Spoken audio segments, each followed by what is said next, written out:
সম্মানিত ভিউয়ার্স, আরও একটা নতুন ভিডিওতে আপনাকে স্বাগতম। যারা ইপসন প্রিন্টার ব্যবহার করে থাকে, আমাদের কমন একটি প্রবলেম হয়, সেটি হচ্ছে নির্দিষ্ট সংখ্যক পেজ প্রিন্ট করার পরে আমাদের প্রিন্টারে একটি প্রবলেম দেখা দেয় এবং ঠিক এরকম সিগন্যাল আসে। তো এই সিগন্যালটি কেন আসে এবং কিভাবে এই প্রবলেমটি ফিক্সড করতে পারবেন, আজকের ভিডিওটি সেই বিষয়ের হতে যাচ্ছে। আমাদের ইপসন প্রিন্টারে এই প্রবলেমটি কেন আসে? এই প্রবলেমটি মূলত আসে হচ্ছে আমাদের নির্দিষ্ট সংখ্যক পেজ প্রিন্ট করার পরে আমাদের প্রিন্টারটি পুনরায় রিসেট করাতে হয়। তো রিসেট করার জন্য আমাদের এরকম সিগন্যাল আসে। তো আজকের ভিডিওর মাধ্যমে আমি খুব সহজেই এই প্রোগ্রামটি সলভ করে দেব।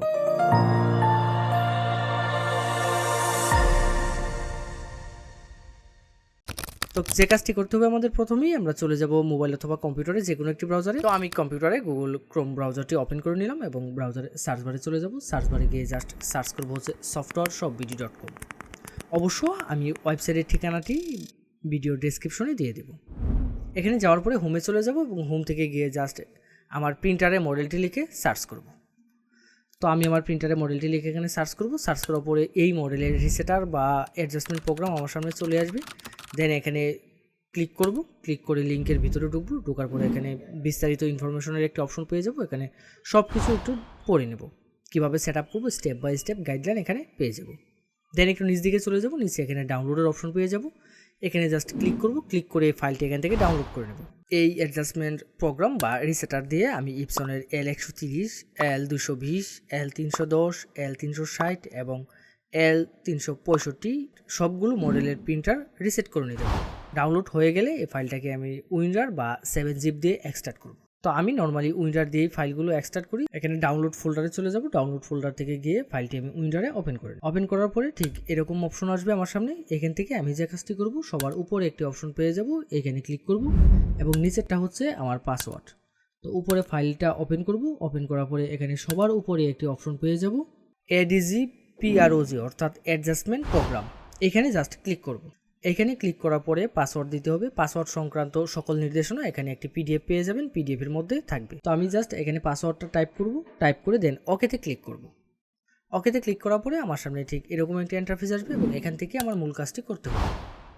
তো এরকম অপশন আসার পরে আমি যে কাজটি করব, আমার প্রিন্টারটি কম্পিউটারের সাথে USB-তে কানেক্ট করে নেব এবং অবশ্যই প্রিন্টারটি সচল থাকতে হবে, অর্থাৎ প্রিন্টারের সুইচটি অন করে দেব এবং কম্পিউটারের সাথে USB পোর্টের মাধ্যমে কানেক্ট করব।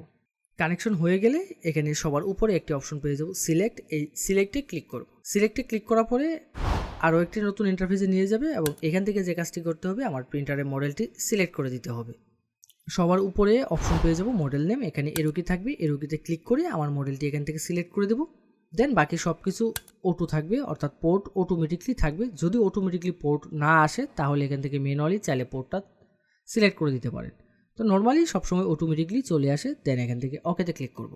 তারপরে এখানে একটি অপশন পেয়ে যাব, পার্টিকুলার অ্যাডজাস্টমেন্ট মোড। এই পার্টিকুলার অ্যাডজাস্টমেন্ট মোডে ক্লিক করব। এখানে আসার পরে একটু নিচ দিকে স্ক্রল করব এবং নিচে একটি অপশন পেয়ে যাব, ওয়েস্ট ইঙ্ক প্যাড কাউন্টার।